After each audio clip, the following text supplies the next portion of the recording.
So in the end, we have to ask ourselves who has the more accurate depiction of truth. Sadly, most white folks, according to the more recent surveys, do not believe that racial disparities even exist. Not just that discrimination exists, but even disparities themselves. Most white folks, when asked, say that black and brown folks, black and Latino folks in particular, have equal employment status, equal income status, equal educational status, equal rates of having health care. None of this is true. It isn't even close, right? Black and Latino males and females with college degrees, in fact, are about twice as likely to be out of work as white folks with college degrees. Right? So it isn't just in general black and white, it's even when you take black and white folks or Latino and white folks with the same educational background. Everyone's being hit by this economic downturn, some a lot worse than others. Chinese American professionals who on average have a higher than average educational attainment in this country because of high-skilled immigration, folks who came to the country in the process of studying. So generally, Chinese American professionals are more likely to have a college degree than white professionals, and yet they only earn on average 56% of what white professionals with the same educational background earn.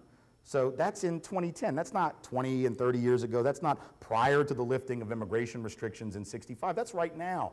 And most folks don't see in the white community that any of that is happening. The typical white family, just right in the midpoint, median, 11 times the net worth of the median black family in terms of wealth, 8 times the net worth of the median for Latinos in terms of wealth and net worth. These are the evidences, and there are many more, a lot of which I'll speak about this evening in the more formal talk, to suggest that race still matters. And the evidence suggests that that's not coincidence, didn't just happen. It is the result of a history of racial inequality and ongoing discrimination in every realm of American life, from the labor market to the educational market, the criminal justice system, housing, et cetera. And the question we ultimately just have to ask ourselves when faced with the one that we're faced with, does race still matter? My question in response is, what are the odds? Really honestly think about it.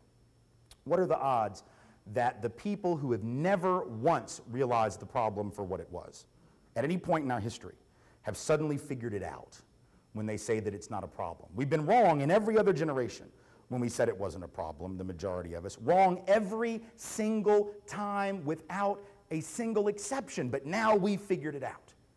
And we're the ones who have a more keen perception of social truth, and that people of color who've gotten it right every generation, never once were wrong when they said there was a problem, have suddenly lost their minds and can't interpret their own lived experience. See, I would suggest that the odds of that are pretty slim, and that if we're going to try to discern truth from fiction, we start with a recognition of who is more likely to know and who is less likely to know and why, and then we work backwards from there.